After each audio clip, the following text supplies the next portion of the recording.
Hi everybody, it's Keris here helping you get your business into schools and nurseries. If you are currently watching on replay, please do write replay below for us so that we know who was here. And I would love to introduce my special guest, one of my amazing Approaching Schools Academy members, Lisa. Hello, hi there. Hi Lisa, would you like to introduce yourself and your business and tell everyone all the amazing activities you do? Yeah, sure. So my name's Lisa. I run a company called Experimental Science, which is a STEM enrichment company.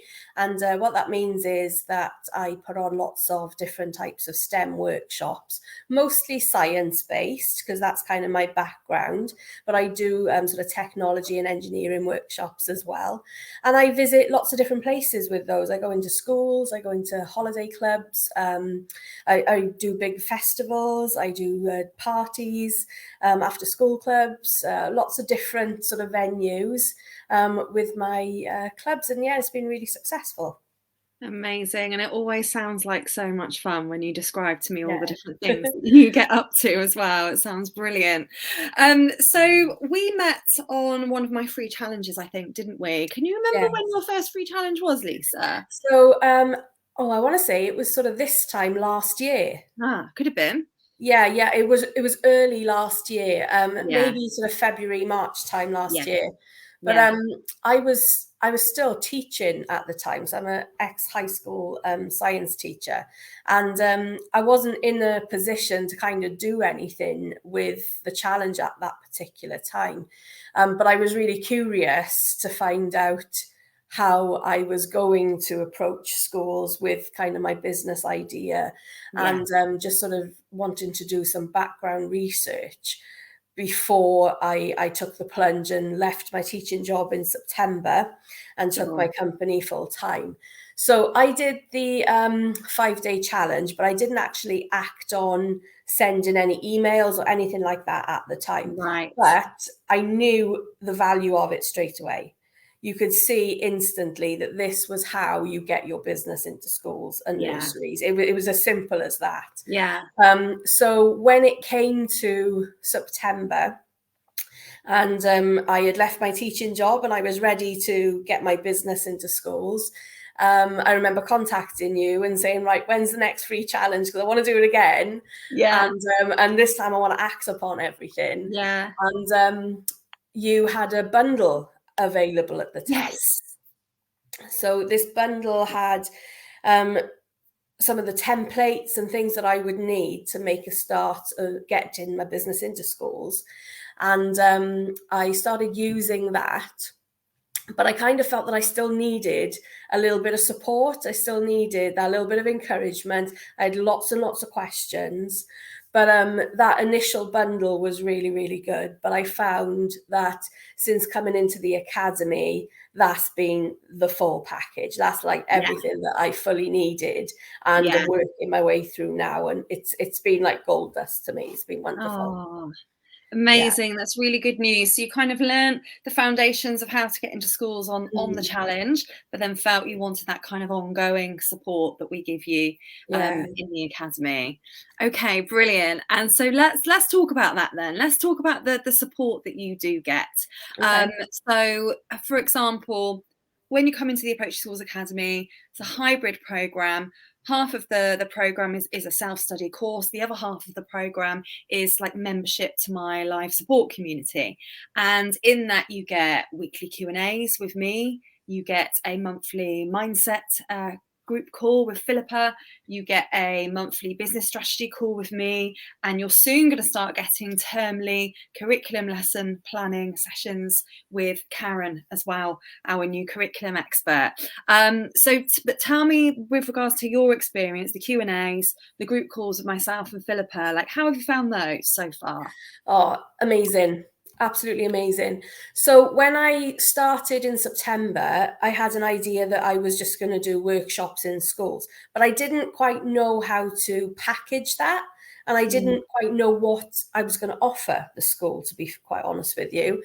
So working through the modules on the academy was so beneficial to me, because then I realized that I could package my workshops. I could also offer PPA cover. I could also offer teacher CPD. I could be, in fact, I spoke to you last week about a new workshop that I had put together, and you gave me some ideas of what else I could do with that, and I've had success with that again. Oh, so amazing! Since last week. Yeah, literally last week. So it's been wonderful to know how to package everything together and put it down on paper in a professional way, so you can show it to schools and they think you know what you're talking about. So you do know what you're talking about. I'm getting there. But yeah, it really, really helped to kind of secure all of that. And you know, I didn't know how to do a mail merge before I started. I didn't know how to do any of that kind of thing. What I should put in my emails, I had no idea. So working through all the modules really helped me formulate how I was going to do things and what I was going to offer. So that was really, really good. The support you get from the community is second to none. It's fantastic. I mean, I love Philippa's mindset sessions. They're brilliant. You know, the coaching sessions with you are brilliant.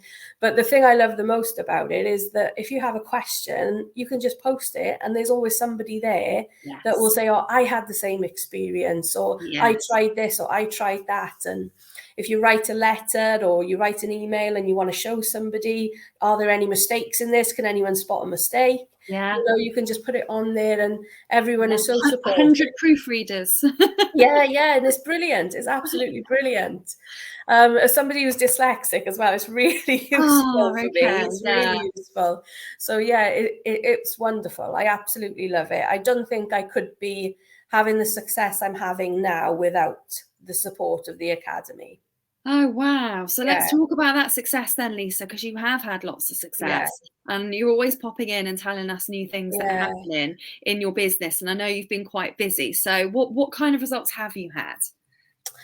I literally haven't stopped since September. It's been a bit of a whirlwind. I actually feel a little bit overwhelmed by it at the minute, because it's quite crazy how quickly everything's taken off.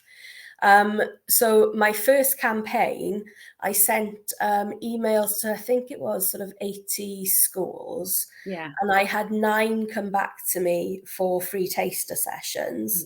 And off the back of that, 6 of them have actually gone forward and booked further things with me. Amazing. It's been really, really good. That has. I did a new campaign just last week, and I've been out this morning again every day for the last sort of 4 or 5 days. I've been in schools doing my taster sessions. I've had about 6 or 7 schools take me up this term as well. Amazing. That's been really good. When I spoke to you last week and I told you about my Harry Potter potions workshop, if you remember, and you said, well, why don't you offer that for a World Book Day suggestion? So I did. I only sent it to, I think it was 10 schools in total. And one of them have already booked, and I've had 3 inquiries this morning. Wow. Because World Book Day is in March, right? So if people want to get in, they can absolutely start sending their campaigns now. But because I'm so science-based, my head is always geared towards the science events coming throughout the year. I didn't even think to, you know, apply it to things like World Book Day. So it's kind of opened up a little world for me now that I know I can explore that a little bit further. Oh, that's great, because especially with primary schools, the topic themes are so cross-curricular, aren't they? That wherever you can be bringing science in as a way of sort of exploring an overarching topic, even if, like you say, that topic is story-based, which traditionally we might think that's kind of more literacy sort of thing. But actually, where you can think about how you are teaching children to explore, and it is very exploratory based what you do, other kind of subjects through what you do, then we know that schools can be a little bit more creative with their budget in that way Yeah, as well. I mean, yeah, you've got the that's fact been that great. science is a sort of core subject on your side anyway. Mm. I think particularly for you in Wales, because you're with the you have the new Welsh curriculum, they're obviously getting really excited to hear about They all the are. things The that you thing I'm offer. hearing the most is about budgets. Yeah, Budgets is obviously really tight. Everybody's worried about the heating bill and that yeah. kind of thing, which I fully appreciate. But I've kind of got around that with telling them where to get the money from. Oh, brilliant. So there's loads of funding pots out there that they can access that perhaps primary schools are not that familiar with and they don't know about. So Yeah, telling them where they can look for funding, that's been yeah. a really big help. I've had a few schools that have secured funding through that. And also the after school clubs. So I'm currently in the middle of my second one, and they've both been fully subscribed with 35 children. Amazing. Yeah, and both schools have booked me again to do it later in the year as well. So Fantastic. yeah, so I'm hoping to get a few more after school clubs running. But yeah, it's all going really well at the minute. So yeah. That sounds amazing. So before you joined the academy, were you in any sort of schools regularly? I will in my high school. Yeah. I was a high school teacher. Yeah. I did have access to my cluster primary Oh, schools. yes. But it was a case of I spent more time with the teachers than the children there, because I used to go down to the primaries and I would help teach them how to run science in their classrooms. Yeah. So we do sort of little sessions like that. Yeah. But yeah, not very much, to be honest with you. Not very Yeah. much. So, knowing how a primary school works is actually a little different to how a high Yeah. school works as Yeah, well. of course. And the things that you have to consider. So yeah, it's been a massive learning curve. Yeah. It certainly has, but a very worthwhile one. I'm absolutely loving my job at the minute. It's great. Oh, that's so Yeah. nice to hear. I'm so pleased for you, Lisa. Yeah.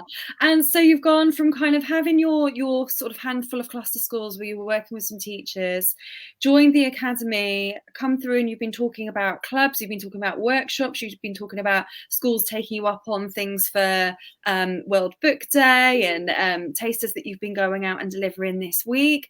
What would you say it's done for you in terms of, have you got an idea of how many school bookings you've sort of been able to take? Oh, okay.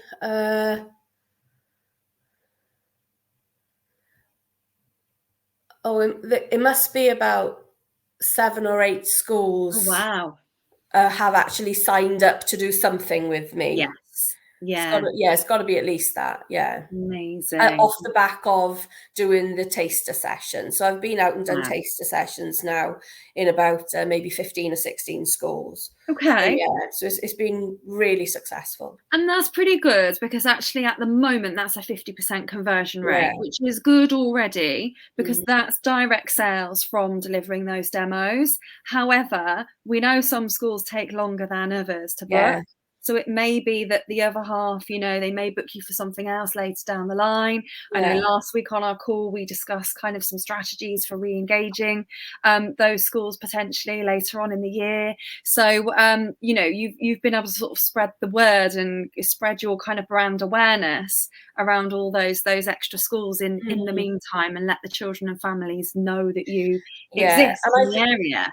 I've noticed that it does take a school a little bit longer to make a decision as to whether or not to have you in. Yeah. So having those regular kind of emails going out to them, just letting them know that you're still there and that you're still offering what they enjoyed the last time. Yeah. I think that is really invaluable. Amazing. And what has it meant to you so far in terms of sales in your business, and, how you've been able to operate your business and what kind of growth you've seen since then? The growth has been phenomenal. It hasn't just been in schools for me, actually, because I've kind of taken what I've learned with you and applied it to sort of community events and things like that as well. So that's skyrocketed also. So, I'm almost on par with my ex-teaching wage, which I really wasn't expecting to be at all. but yeah, I am on my way to getting there. So, financially, it's been invaluable. I've made my money back from the course tenfold already. Oh, Easy. wow. Well, that's Yeah, amazing. Because easily. didn't you say you only left teaching in September? Yeah, And you've replaced your income already? pretty much. Yeah, That's phenomenal, Lisa. That's like we've yeah, only had yeah. I we've know, only it's had been like one crazy. full term in Yeah, schools, and you've replaced your teacher income. yeah, yeah, Wow, that's amazing. There's somebody here on LinkedIn. I can't see who you are at the moment. This is brilliant success. Like the idea of telling schools where to get the funding from for one's yeah. services. Yeah, Yeah, and absolutely. they're really appreciative of that. I was chatting this morning, actually. I went to a school this morning that was absolutely tiny. There was 46 children in the whole school. So when I arrived, I was like, we'll just put all the children in the hall. We'll just do a big session with everybody. Yeah, And they said they don't usually get people coming to the school because there's not many children there, so they don't think it's worthwhile.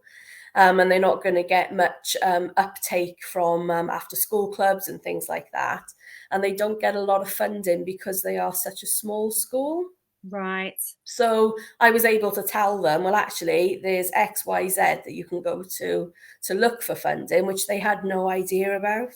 Amazing. And, So yeah, presumably you can help them with joint funding bids and things like yeah, that if anything like that came up. And that's a really good point because you're fairly rural where you are, aren't you? The area yeah. I'm you kind of on the cover. cusp of the Brecon Beacons. So yeah, Yeah, and so there might be people watching who are sort of thinking, oh, there's a lot of very small schools in my area. I'm not sure, if they're going to have funding. And I know for some people that puts them off even contacting them in the first place. yeah, So it's yeah, really good to hear your insights that actually there's been ways around this. And I always like to say when they see the value, they'll find the budget. But like you're saying, if you yeah, can be a bit more proactive and actually help them to yeah, find that budget, because yeah. they loved what you did in the taster, and now it's just a formality of, okay, how are we going to get Lisa in to teach more Yeah. experimental science in our school? And it is kind of, giving them the most value that they can possibly get out of your sessions. Yeah, So I was chatting to a teacher this week who's interested in having me in to do some workshops, but they only have a particular budget and they want to roll it out to kind of the whole school. And I was like, yeah, well, we could still do it that way. It's not going to cost me a huge amount more in equipment or materials. Um, but it does mean then that I engage even more children in science. And you have that bigger impact. And for yeah, me, that's what this is all about. So yeah. it kind of made sense to me to kind of adapt my offer and say, well, okay, let's be flexible on this. And yeah, let's bring in more kids. Let's double up classes or something. And let's have extra children so that we can get more involved. Yeah. Oh, amazing. That sounds brilliant. It's Endar from The Challenge. I hope I'm still saying your name correctly as well. I'm binging your content at the moment. Love it. Brilliant. So Endar, hopefully this is giving you some inspiration about how you can get your very, very worthwhile service into the schools near you. So that's brilliant. It's great to hear that you're feeling inspired. So Lisa, what you've had phenomenal success. Replacing your previous teaching income in one term is just crazy. Yeah, So congratulations. I hope it keeps going. Yeah, I hope yeah, it of keeps course. going that Because we way. can build on this now, and like you Yeah, say, some of this has been from kind of one-off bookings, some of it's been from more regular clubs. You've been out delivering demos this week. You've still got 7 or 8 schools that you can be following up this year as well that yeah, have yeah, experienced what you do. And it's having that knock-on effect in what you're doing in the community. It's spreading that brand awareness. So it's yeah. not just when schools buy directly from us, it's also all of the wider families that we attract as a result of having gone into that school in the first place. So that's fantastic to hear. Yeah, what I'm finding is that when I go to a school, I always hear when I do like a big assembly, I always hear a few children going, I've seen you before, I've seen you before. And, they've been to like Ah, a community event, but the yes, teachers seem to love that because then great. they're like, oh, well, okay, they are interested in this outside of school as well. So then they're more amenable to the after school clubs. Yeah, it's social proof, isn't it? Yeah, They yeah, see that the children are excited. They see the extra credibility of, okay, well, yeah, she's been at this event. That raises your profile in the community. it And does. going into schools does this anyway, because schools are the sort of the centre of the community. I bet you'll get a lot of that when you've done your big event that you were telling me about last Yeah, week. hopefully, Yeah. hopefully. Yes. Brilliant. Oh, it's been so fantastic to speak to you, Lisa. Would Thanks you for have having me. anything to say to anybody who's kind of watching this and thinking, I really want to grow my business by working with schools or nurseries this year, and they've got some kind of like reservation as to why that can't happen for them, or, you know, they don't quite know how to do it. What would your best advice be based on what you've learned so far? Just jump in the deep end and go for it. Basically, there is nothing, nothing stopping you. Obviously, there's a cost to the academy. However, that cost is so worthwhile. You'll make that money back quite easily and quite quickly as well. So it's definitely worth doing. But even, you know, all the support that you get, all of the modules you get on the actual academy is phenomenal in helping you structure your business and helping you kind of wrap your head around how your business is going to run. Yeah. And you know, for it to run smoothly, and how you manage your day to day, it's just so invaluable. I can't recommend it enough. So definitely you should all join. Everyone should join. Everyone should be part of it, because it's just Everyone. absolutely brilliant. I can't recommend it enough. It's definitely worth it. Oh, thank you so much, Lisa. It's been Very brilliant to welcome. chat with you today. I can't wait to hear your next update, because you've always got something new on the go. It's brilliant. Thank you for inspiring everybody. Thank you to those who joined me live. Thank you, Endar, for your comments. Hopefully you've got a few takeaways from the conversation today about how you can make this happen in your own business where you are. And I'll speak to you soon. Right, thank you. Bye, everyone. Bye. Bye.